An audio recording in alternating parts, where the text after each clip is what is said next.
ویسے تو عام طور پہ اس نشست میں سوالات اور جوابات کا معمول نہیں ہے، کیونکہ اس کے لیے میں دفتر میں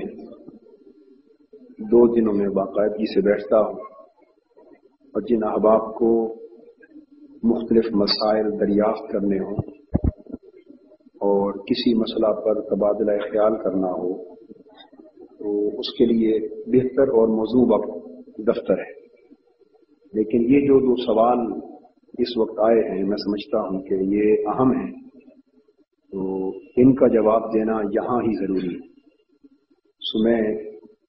اسی موقع پر ان کا جواب عرض کرنا چاہتا ہوں۔ آپ احباب اچھی طرح سمجھ لیں، ذہن نشین فرما لیں،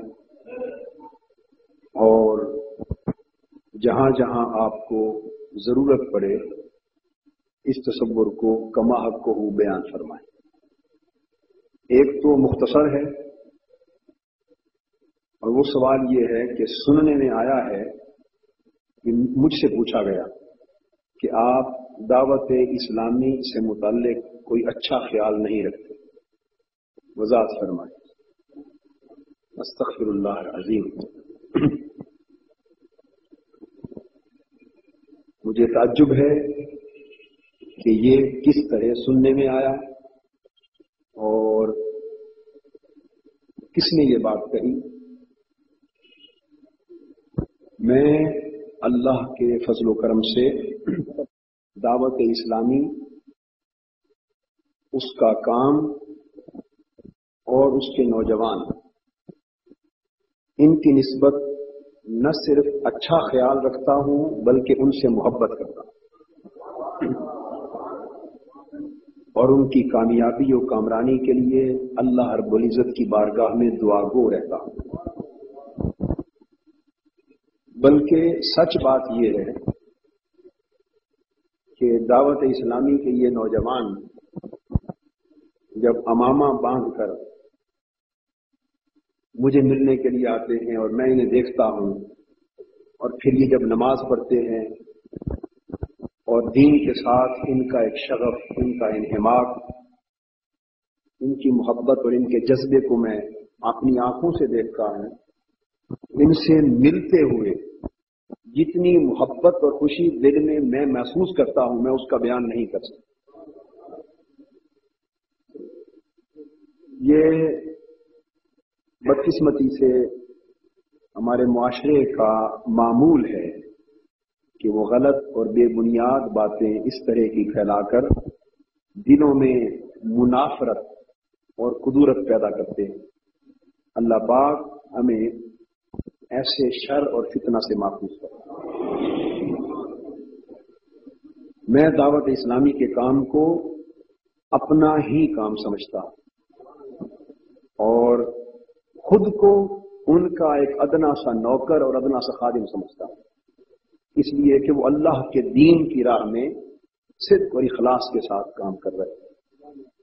اور اس طرح اور بھی، اب ایسی بات بھی میں نے سنی، یہ تو آج اتفاق سے آپ نے ایک بات پوچھی، میرے پاس کئی خطوط آئے، ان میں تھا کہ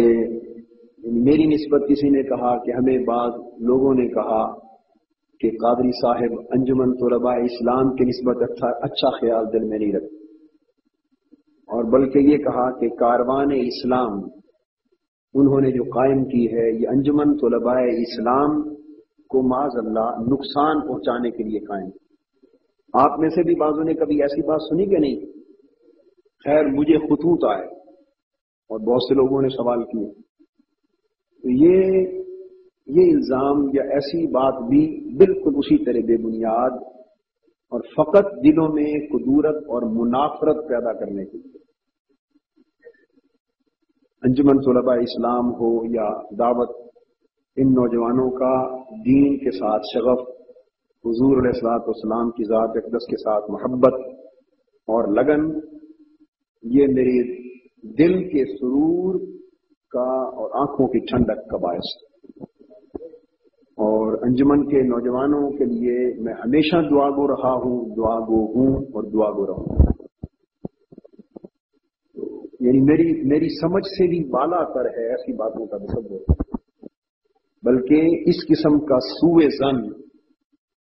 اور ایسا نیک کام کرنے والے نوجوانوں کے لیے ایسی بد خیالی اگر میرے دل میں آئے تو میں اسے کفر سے بھی کم تصور نہیں کرتا۔ اتنی تعجب کی بات ہے، لیکن یہ بات ذہن نشین فرما لیں کہ یہ معمول ہے بدقسمتی سے ہمارے معاشرے کا کہ لوگ کدورت، منافرت، چپکلش اور بدگمانی پیدا کرنے کے لیے اس قسم کے وسوسے پیدا کرتے رہتے ہیں، اور ایسا وسوسہ پیدا کرنا ایک شیطانی فعل، یوسوس فی صدور الناس من الجنۃ والناس، یہ شیطانی فعل۔ اگر کبھی بھی آپ صرف میری ذات کی نسبت نہیں، کسی کی نسبت، کسی شخص کی نسبت ایسی کوئی بات سنیں اور وہ شخص زندہ ہو، اس سے بہتر حل اور کیا ہے کہ براہ راست اس سے سوال کرنا، یعنی بجائے اس کے بارے میں رائے قائم کرنے کے اور بغیر تحقیق کے ایک سوء ظن کا گناہ کرنے کے، اس سے بہتر اور کیا ہو سکتا ہے کہ بالمشافہ مل کر اس سے سوال کر لیں، خط لکھ کر اس سے پوچھ لیں، براہ راست اس سے دریافت کر لیں، بشرطے کے اعتماد اور دل کو صاف کرنا مقصود ہو، پھر سب مغالطے دور ہو سکتے ہیں، لیکن دل کو صاف کرنا مقصود نہ ہو اور یہ بات محض تان کی غرض سے ہو تو پھر آپ 100 بار پوچھتے پھریں کہ دل صاف نہیں ہو سکتا۔ اللہ رب العزت ہمارے دلوں کو کدورتوں سے پاک فرمائے۔